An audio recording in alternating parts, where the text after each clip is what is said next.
Welcome to Be Customer Led, where we'll explore how leading experts in customer and employee experience are navigating organizations through their own journey to be customer led and the actions and behaviors employees and businesses exhibit to get there. And now, your host, Bill Staikos.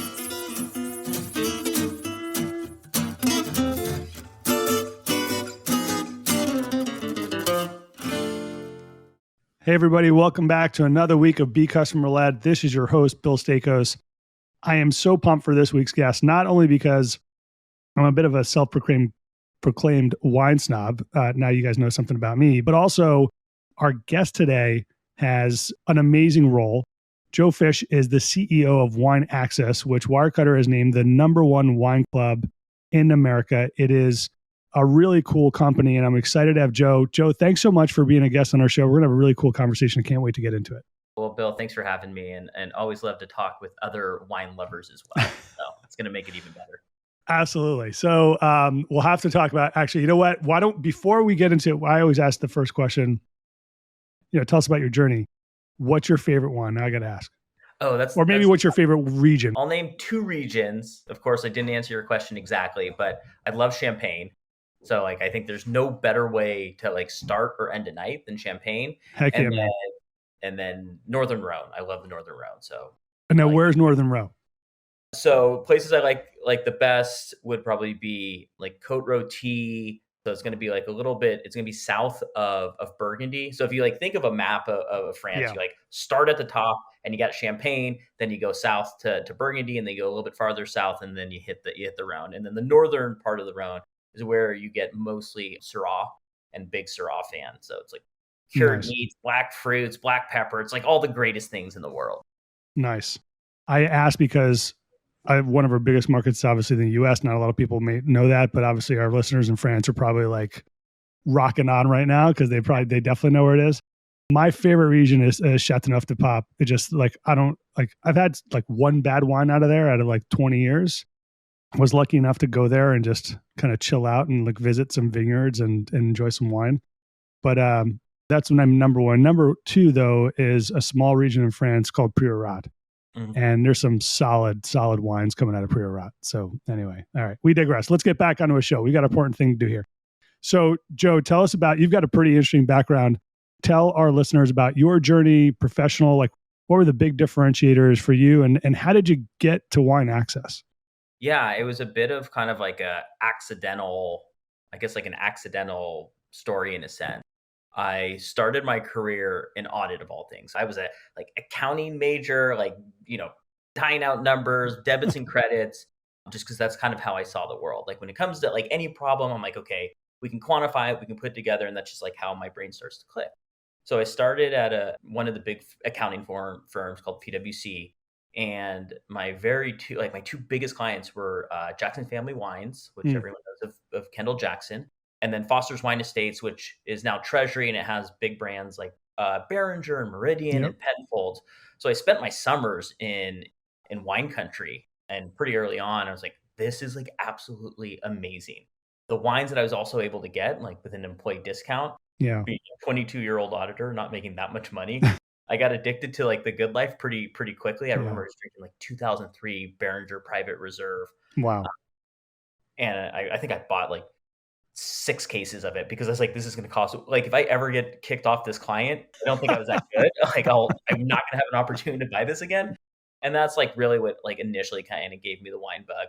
And then from there, I moved into our consulting practice, mostly doing buy side and sell side due diligence for private equity clients, but always stayed in retail and consumer. And specifically, I really liked food and beverage because I can understand it. I'm not smart enough to do software security or any SaaS company, but food and drink, I can understand. You buy it, you eat it, you drink it, done. Yep. So spent some time there. And then I later moved on to Ghirardelli Chocolate Company to head up their corporate finance department. So you'll see a theme. See it, eat it, drink it. That's what I do. And then finally had continued to try to look, how do I get back into wine, or how do I get into wine somehow? I didn't necessarily want to work at a winery per se, because I wanted to be able to touch multiple different products, all over the world, as many products as you could. With a winery, you might be only talking about a couple of different SKUs And then you're talking how the new vintage each year. And that's when Wine Access came in, and my predecessor brought me in to be the VP of finance and head up the finance group. Mm-hmm. And then about a year or so later, stepped into the CEO role. So awesome. Definitely did not have aspirations of leading a company, but sometimes you fall into it. Yeah. I mean, if you're given that opportunity, tough to say no to that one too, right? And so tell us a little bit about Wine Access and what you and the team are doing. Obviously, we've had a chance to connect, and I've had a chance to check out Wine Access since we last talked as well. Tell our listeners a little bit about like what the organization is, where do you guys focus? Because it is pretty awesome the way some of the things that you guys are doing too. Yeah, absolutely. So we really see ourselves as the premier online wine platform to providing absolutely amazing wines that punch above their weight. And we will offer things from as low as that $15 value wine to the $1,500 first growth Bordeaux's, the Lafitte's of the world, and kind of everything in between. But no matter what we offer, we always stand behind everything that we have. So when we think about the pillars of Wine Access, when you as a consumer are coming in as a customer saying, okay, I want X, Y, and Z wine, there's 4 kind of pillars or ways that we go about it. So the first is curation. Have an absolutely amazing team, master of wine on the team, one of I think 430 in the world. Master Somm on the team, again, similar numbers, one of 420 in the world. Foremost sake expert. He ran global bev for Morimoto. I mean, we're talking about like heavy hitters. These are real deal people. They're real deal, dedicated their lives to the craft. I mean, they know every single wine kind of inside and out. So they're going all over the world and working with different wineries, different suppliers to make sure that they're bringing the best wines on a quality to price ratio for our consumers. So that's the curation aspect of it. Then there's the content piece. So every wine that we put out, we have a 500 to 1,000 word narrative describing the people behind the wine, the place. Like, why is this relevant to? Like, what? Normally there's a fun story that comes with it. Yeah. And that's the content piece. I mean, in addition to that, we have our own podcast as well. We're trying to figure out different touch points that we can have for the customer. So that's always near and dear to us. So I always say that that's another one of those pillars. Perfect provenance. So always making sure the wine is perfect when we send it to you. So the same way that we taste it in the chateau, we want to taste like that when you're in your house. That will including ice packs, monitoring weather, so the wine's not compromised from the delivery of our distribution center all the way to your home. And then lastly, amazing customer service. So always ensuring that, what we track NPS religiously. So if our net promoter score ever dips below 80, I don't want to say we freak out, but we say, all right, what went wrong with this and how can we kind of continue to bring that up? So those are kind of the 4 pillars of the how we do it, and then offering wines on a daily basis, whether it's through email marketing, through a traditional kind of e-commerce storefront, or as you'd kind of mentioned before about being New York Times Wirecutter's best wine club through our club itself. And we have a couple of kind of cool club offerings as well. I love that you kind of center around these 4 pillars. You mentioned sort of the NPS score of 80 plus.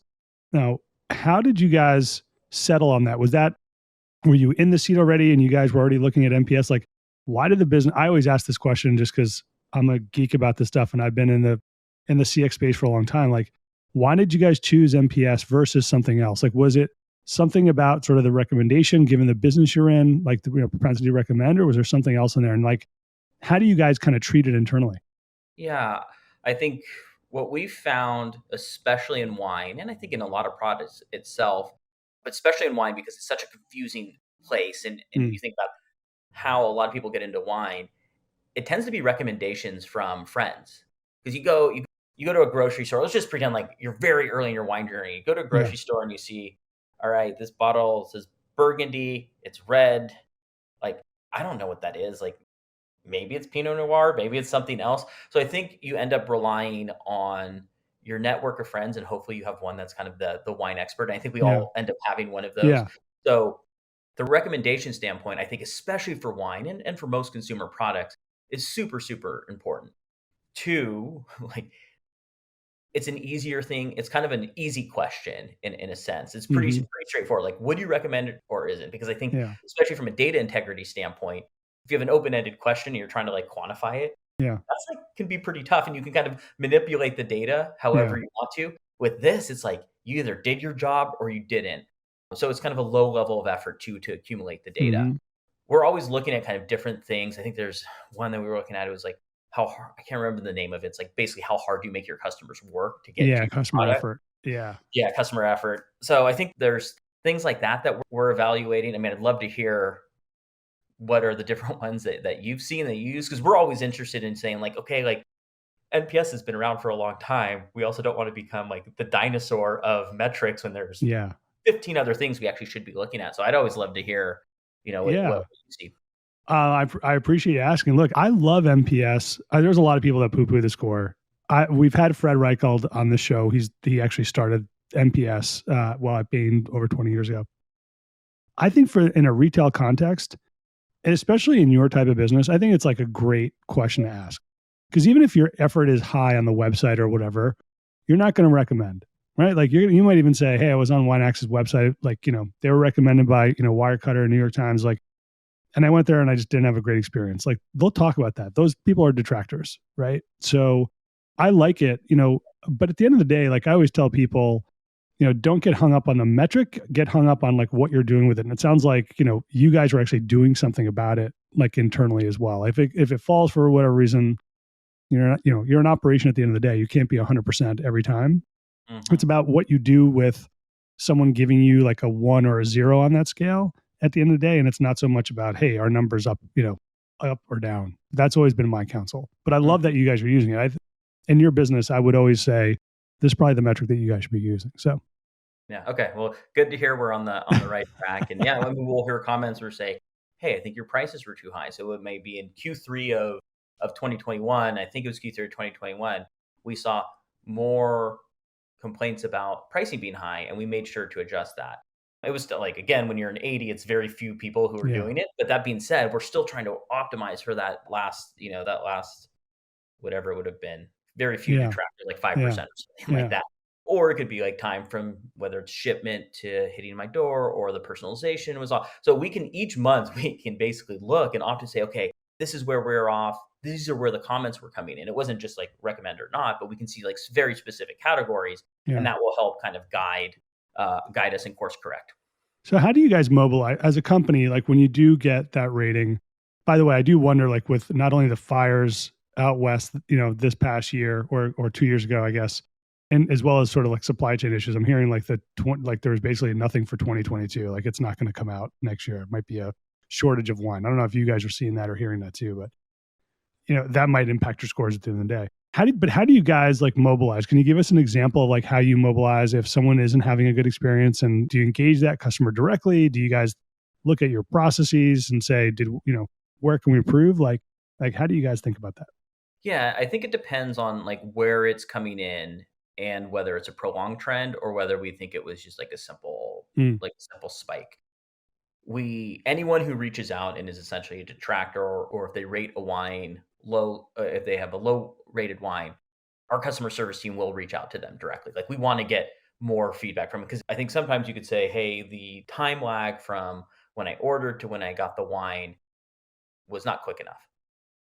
There could be a couple of interpretations of that. It could have been, okay, was this a carrier delay and it was beyond our control? Was it because the customer ordered a pre-arrival wine and they didn't notice it was a pre-arrival, Right. which then means like that right there, you have two very distinct, like different paths that you go. One is, hey, we're going to be working with our logistics provider. And one might be, we need to actually change our website and be more clear that this is a pre-arrival. So I think it's really kind of dissecting, where does this actually land? Is this indicative of a bigger problem, or is this a smaller blip? And then from there, mobile, we're not a very big team. We have, I think, 35 of us.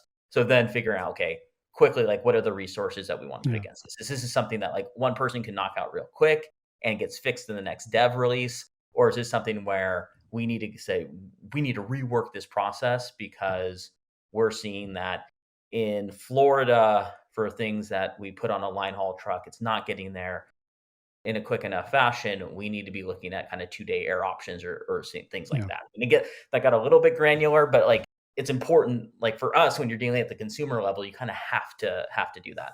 I think, look, that really differentiates you guys. My guess is, I'm going to ballpark this, right? But probably 60% of the companies out there that actually track NPS as a metric don't do anything with it. So like right off the bat, you guys are in the minority because you're actually doing something with it. Like you're not just following a metric and reporting it, right? You're actually saying, we want to understand like what's happening for our business, what's happening for our customers, and you guys are driving change. Joe, you mentioned personalization before. Like, how do you guys think about that? Because particularly in a direct to consumer kind of business, right? Like personalization is so key. So how do you, and one, I love the stories. I was kind of perusing a lot. I was actually perusing Pirats and Chateauneufs, but how do you guys think about personalization in your business, and what are some of the ways that you guys try and drive it? Yeah. So from order and consumption standpoint, we've been probably in the last like year or two, we've been like really starting to focus on. It's really hard for wine because I think there's so many different dynamics to it because a wine can have a different kind of flavor, mouthfeel profile, and then to be honest, there is a marketing aspect of it. I think that like there are pieces where people like expensive wine tastes better because people paid more money for expensive wine. We try to help show that, hey, there's different values out there that you can get, and we think this, if you're this cab drinker, we think you should try this, this sort of wine. But all that being said, the more data that we get from people rating wines or looking at wines or having an affinity towards certain wines will help determine how do we push it to different segments. So if you have an affinity for Verdicchio, we may say, well, you should also try X, Y, and Z wine, because we knew that this buyer of Verdicchio actually really loves. I mean, it could be Super Tuscans, or it could be something that's like from a completely different country. So we're pretty early on in our personalization, and we're just kind of continuing to refine it. And it can be different weights where we'll weight it 80% based off of ratings, 20% off of what you're looking at. And I think there's going to be hopefully a next step where when we profile each wine, if we profile wine, you're consistently rating wines that have, a 4 out of 4 on fruit. There's probably like a high likelihood that you're not going to like delicate white wines. You may, Yeah. but I think there's those aspects as we start to really get into the guts of the wine. But right now it's pretty much done at like a price varietal level based off of your affinity for wines that you have purchased in the past.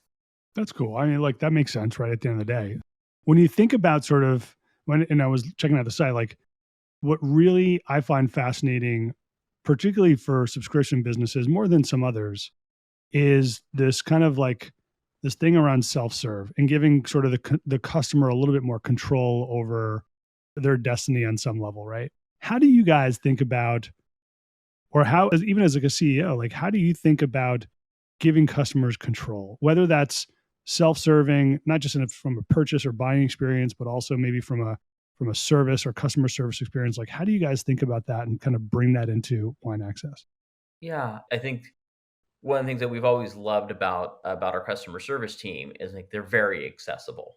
I mean, I think it's one of the reasons why we have such a high NPS score. So, I think there's always this balance in determining, okay, what are the different kind of product features that we want to launch. Most of our customers right now have said we really want a lot more control in the account center for selecting the wines that we like, for personalization, for receiving updates. So from NPS scores or from comments, those will help also kind of dictate our product roadmap. I mean, I think there are certain things that are going to be best practices that we know that we want to potentially put in front. So we use that from our customers to dictate and to tell us, like, what do you really like? What's most important for you? And I can say, like, right now, we hear all the time, they're like, I want simple access to like, when is my wine getting delivered? And you like from UPS, so like all this other stuff, like if it's canceling a wine club or switching it, you guys are so fast when we write in that like, that's not a big deal for us. But actually being able to track orders is a big deal. So I think there's always a million things that you can add to your product, to your product roadmap. And we adjust them kind of as we see the data come in and tell us where customers like what they really want. Yeah. So that like trade-offs is so critical. And I mean, as CEO, I'm sure like you're making a lot of trade-offs for the organization, or at least you're kind of, calling trade-offs and helping prioritize.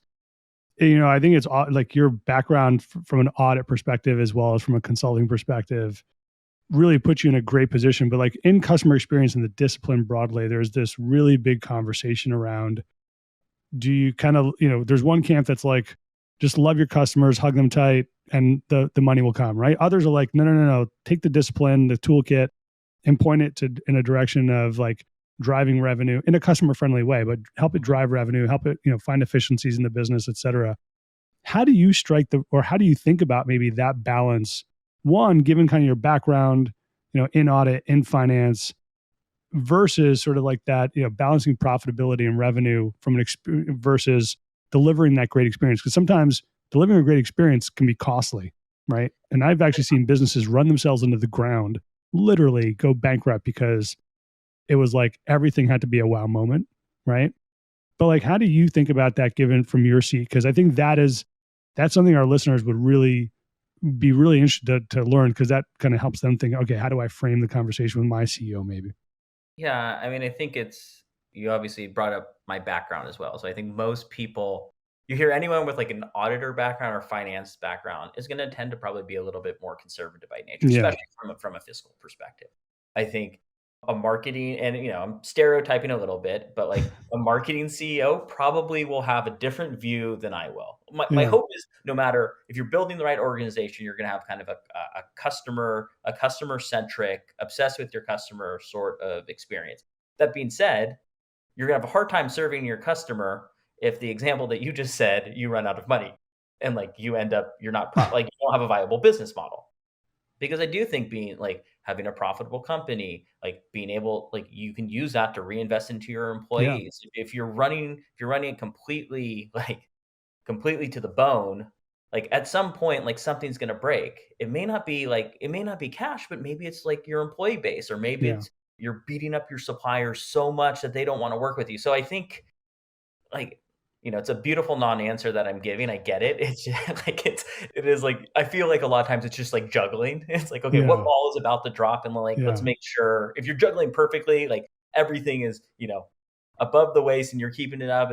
But sometimes stuff gets really close to dropping and hitting to the Yeah. floor. You want to make sure you're not letting something fall and hit the floor, because then I, then the cycle breaks. I think there's a really important lesson there, right? Because, just for someone who's had to go to the CEO and talk to them about why, as a CX leader, I would need certain investments, right? You really need to, like, lesson number one, like, know your audience, right? And I think your answer actually is not a non-answer. I think it's a great answer, because you need to appreciate that CEO, like the customer, even though I've never met a CEO that has never said, including yourself, like the customer is not important, but they're one of 100 different things that they're dealing with on any given day. And you need to appreciate that context when you're going to engage that CEO to talk about sort of how do you improve the experience for your customers, or even for your employees, or the business for that matter. So I don't think it's a non-answer at all. I think it's actually a good, authentic, honest answer, and one that I'm hoping our listeners actually take to heart and just say, okay, I'm one of X number of things. Like, how do I approach this? One, to achieve my goals as a CX leader, to improve the experience, but also think about it from their perspective, and how do I make this an easy decision for them, right? Mm-hmm. Relative to the 100 other things they're thinking about and juggling. So no, I think it's a great answer. All right, Joe, I ask each guest to ask a question of my next guest. I joke and say, I always say, like, it's not because I'm a lazy podcaster, or I need another question. And the question said, I do it because I started this at the top of the year. And frankly, the questions that I get from guests, I mean, one, I get to talk to a lot of smart folks like you, but the questions I get are super interesting. But there was a San Francisco based founder. His question, and I'll pose it to you, is how do you, and this is a tough one, so forgive me, but how do you focus on philanthropy and giving? Is that something that, and this person actually founded a company that's focused on that. So that's, he's coming from that place. How do you think about, or what's your philosophy on giving generally? And you can answer that in any context, personally, professionally. Like, how do you think about that? Yeah, I think from a wine access perspective, one of the things I was really proud of that we ended up doing, beyond just like, I think there are certain things that you do in the business world where, like, oh, we're delivering amazing wine, we're growing, we have all these great partnerships. And I think that's like really easy to hang your hat on. But back in 2020, we started a diversity in wine scholarship with one of our partners. He's an NBA player, Josh Hart, to basically figure out, like, how do we bring more inclusivity into the wine space. And we're not a big company. It's not like we're going to be like Clorox and be able to say we're going to throw millions and tens of millions of dollars at things. So we said, well, what we do really well is we're extremely connected within the Napa Valley. We're storytellers. We have an amazing wine team who are some of the most brilliant minds in the world. How can we bring in people who traditionally would not have access to the Napa Valley or to this sort of talent and really help kind of promote that class or promote those students of wine? So what we ended up doing is in launching the scholarship, we gave a scholarship to the Wine and Spirits Education Level 1 classes. So to give wine education to 100 students, or I say students, but they're over 21, to 100 individuals, persons of color, to basically get their foot in the door in wine. And then from there, we took another set and took them to the next level. And then we actually, I think it was like 4 students, we actually brought them to the Napa Valley, had them meet with different components of the wine industry, whether it was sales and marketing, whether it was production, whether it was hospitality, and putting them in front of really impressive people that they would have it would have taken a lifetime to try to get into. Yeah. So for us, that was like a big component of what we do. It was a very successful program. And I've always said the real measure of it is like, what does it look like 5 or 10 years from now? Yeah. Because I think we saw a lot of companies during the George Floyd incident that, they put the black placard on Instagram and showed support there. And I said, we can do that, but what really matters is what does this program look like 10 years from now? Do we have thousands of wine enthusiasts that we have now given an opportunity, and we've actually put them in the place to be successful? So that's where we've been really passionate about it. And we're going on year 2 now, or I guess it'd be year 3. So that's how we've kind of looked at, I guess, giving, so to say, or charitable, or however you want to phrase it. I love that, man. I love that you guys are doing that. I think, anytime any company, frankly, can actually, yes, they're, showing solidarity, showing support is really important. I'm not taking anything away from that, but once organizations decide that they are going to take action in their own way, whatever that is, but there's real action behind it to create diversity and equity in a certain space by creating sort of this vehicle for inclusiveness. I think that is just awesome. All right, Joe, I'm going to turn the table to you. What question do you have for my next guest? So the question that I have, I had it pulled up. And it's always like a 2-part question. So what does professional, personal, and emotional support mean to you? And what or who do you turn to for this? Very cool question. No one's ever asked that before, so I'm excited to ask my next guest. I'll give you a heads up when that gets answered and gets published. I can't wait to see that. Yeah, that's awesome. All right, one last question before I let you go. I know you're super busy. Where do you go for inspiration? What fills up your tires? Luckily, I live really close to Golden Gate Park, and I find that just turning off the phone, taking a walk through the park, and just being around the ethos of San Francisco is the best way to go. And if I need a personal inspiration, I got my wife and daughter. So that's a pretty good 1-2 punch. That's awesome. Golden Gate Park is absolutely beautiful. I've had the privilege of being there several times. It is a really special place in the country, and recommend it to anyone, whether they're in the US or just visiting maybe. Joe, before we go, where can folks find your company? What's the website? What's the best way to get in touch? Yeah, so wineaccess.com, or we just launched a new app. So in the App Store, Wine Access. So in the App Store, it's 2 words, wine and then access, or wineaccess.com. We'll drive you there. Awesome. Joe, thanks so much for being on the show, man. It's been great to get to know you a little bit. And thank you for dropping some knowledge on us and giving you your perspective. I know the CEO's perspective is always something that listeners are always on me about. Hey, I want more leaders in the C-suite coming on the show. And I'm grateful for you to give us the gift of your time. Thank you for having me. I really appreciate it. This is a fun one. All right, everybody. Another great show for you. We're out. Talk to you soon, Thanks everyone. for listening to Be Customer Led with Bill Staikos. We are grateful to our audience for the gift of their time. Be sure to visit us at becustomerled.com for more episodes. Leave us feedback on how we're doing or tell us what you want to hear more about. Until next time, we're out.